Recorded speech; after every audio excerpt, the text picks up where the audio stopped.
En aquest tema anem a conèixer un poc d'història. Parlarem de l'edat mitjana. Però sols de quan a la comunitat habitaven els musulmans. Estigueu atents, que després preguntarem. L'edat mitjana és el període de la història que s'inicia l'any 476, amb la desaparició de Roma, i acaba el 1492 amb el descobriment d'Amèrica. Al-Àndalus es va estendre per la península excepte per les muntanyes del nord. Els musulmans, en general, van conviure amb els cristians.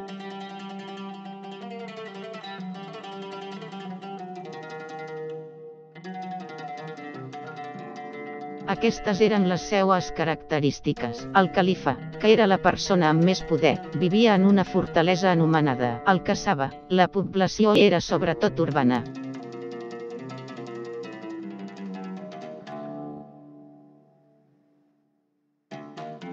Les ciutats musulmanes tenien carrers estrets que formaven una espècie de laberint.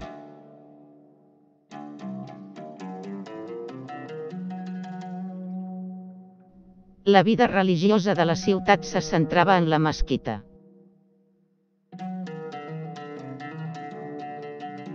L'agricultura va ser molt important, a més dels cereals, l'olivera i els productes d'horta, i van introduir cultius com l'arròs, la canya de sucre, el taronger o el safrà.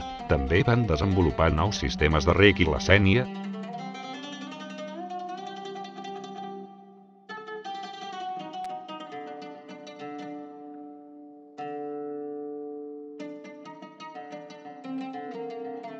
L'ocupació musulmana de l'actual territori de la Comunitat Valenciana va començar l'any 709 i va acabar el 1245. Al llarg d'aquests anys el domini musulmà es va interrompre breument, el 1094, quan el cavaller Rodrigo Díaz de Vivar, conegut com el Cid Campeador, va conquerir València.